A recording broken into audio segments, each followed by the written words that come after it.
The topic of human trafficking is very disturbing, especially the more research you do, the stories you read, it's even more uncomfortable to talk about. But we have to talk about it because it's happening right in front of us. I'm going to give you some stats. Is PBD for real? Is this actually satire?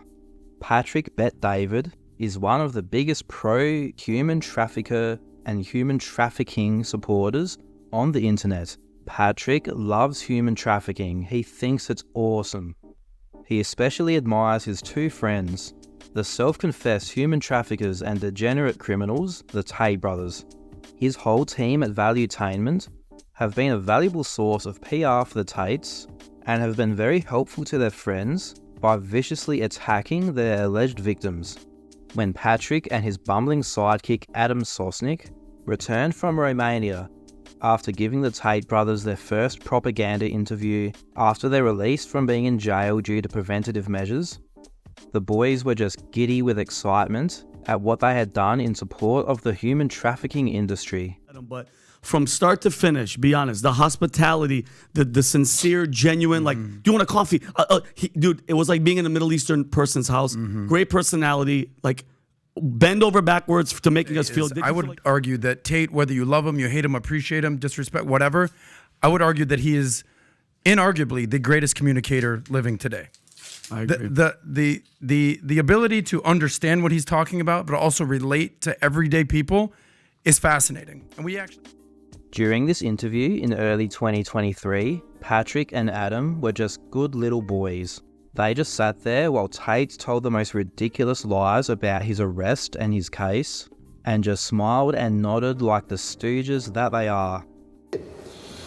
And then the second time, the second life, which I described as they try and put you in jail for no reason. Here we are in the current scenario. I knew it was going to happen. And the third one is they put a bullet in your head. So we're going to have to see how the second life plays out. And yeah, I mean, when this is all over and I win the court case and I get the not guilty, I won't be smiling. I'll be walking out the courtroom with my head on a swivel. That's the kind of life I'm living now. I'm going to be thinking, oh, okay, so their second attempt failed. Now what? They can't sit there and let me be influential because I'm saying things that they don't like me saying. And there are people sitting around going, he's saying things counter to our message and counter to our narrative. Get rid of him. Cancel him. Well, he's still around. Oh, well, lie about him in the news. Just say he touches chicks. Well, no one believes it. Oh, all the comments are on his side.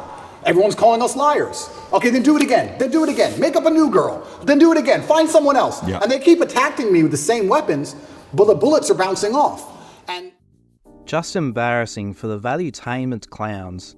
Just sitting there and letting that absolute tool say that they locked him up because he's getting too influential. Good job, Patrick. Just ignore the fact that Andrew sold a course teaching young men how to be a sex trafficker like him, and that him and his idiot brother have a stack of their own text messages in evidence, proving that they have trafficked women and had them beaten. PBD, being the passionate supporter of the human trafficking industry that he is, has spent the last 2 years using every opportunity he can to glaze up the Tates in the most embarrassing way possible. Andrew Tate. I think he's a stud. Yeah? I think he's scaring the crap out of a lot of people. If I would have gone a different route, I would have gone the Tate route. I just chose a different route to go. I think he is very attractive. I think he's very entertaining. I think he's also a great storyteller. I think he makes very good points. I think he is multidimensional. He doesn't just talk about dating. He talks about politics. He talks about religion. He talks about finance. He'll talk about sports. He'll talk about fighting. When you're that multidimensional, you can be in any room and you can be interesting. And now, after running PR for the most notorious human trafficker since Jeffrey Epstein, Patrick Bet-David has the nerve to get on his Valuetainment soapbox and pretend to be some sort of advocate for the awareness of the human trafficking industry.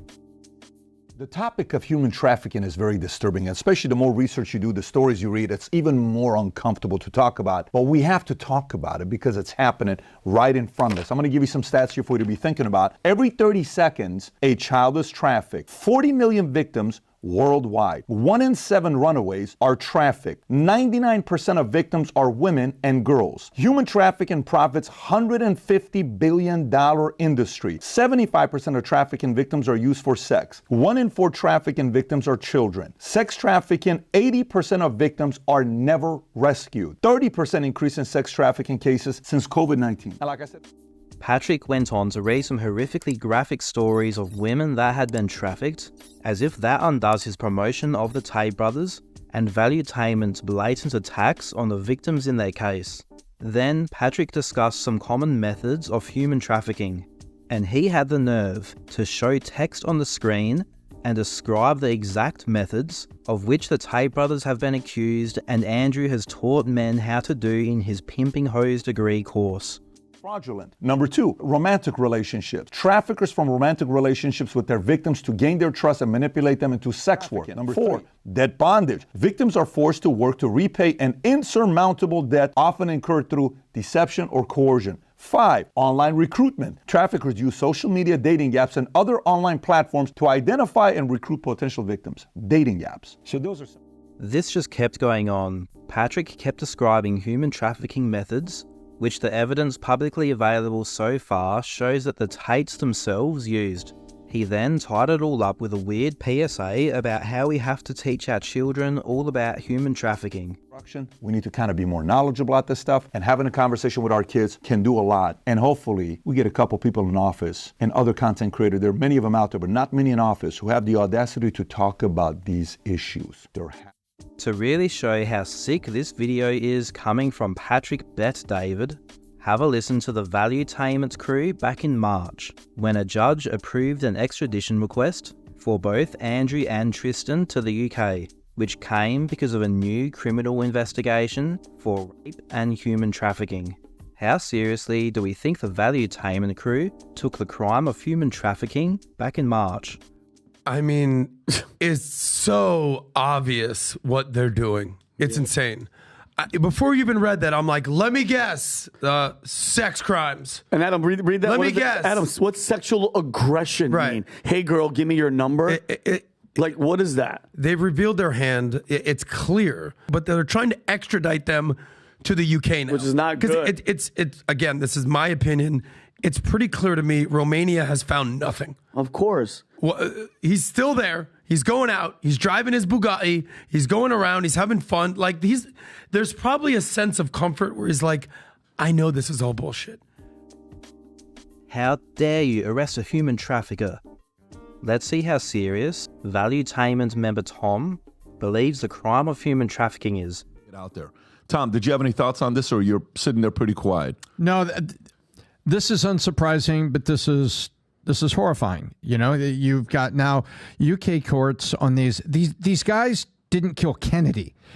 And they're being extradited at great cost, great publicly, from Romania to here. So somebody doesn't like what they're saying, and somebody doesn't want them to say more. And now you've got Valuetainment's motto against human trafficking. It's not like they're assassinating Kennedy. In this next clip, Tom is referring to both the UK civil cases and criminal cases, which are about completely separate women. But to be clear, the crimes that are being alleged here are rape, human trafficking, and viciously violent assaults, pummeling women to the point of unconsciousness. So let's see how seriously Tom takes these crimes. nothing. And now all of a sudden, well, there's nothing. And now the 4 girls are in the UK. They do a crowdfunding thing. What the hell does the Crown Court care about 2 guys who had a dispute with some women compared to all the things that you could be worried about? Something is up below the surface. And these guys... Tom says, what does the Crown Prosecution Service care about women being raped, trafficked, beaten to unconsciousness, and choked until the blood vessels burst in their eyes? Let's be very clear, these are the alleged crimes that he's talking about here. That is what he called 2 guys having a dispute with some women. I think we need to call a spade here. Women, people's wives and daughters are not safe around the valuetainment freaks. No matter how much he clearly wants it to, Patrick Bet-David's little PSA isn't going to change the fact that Valuetainment, as a network, is a major support for the human trafficking industry, perhaps even the network for all human traffickers.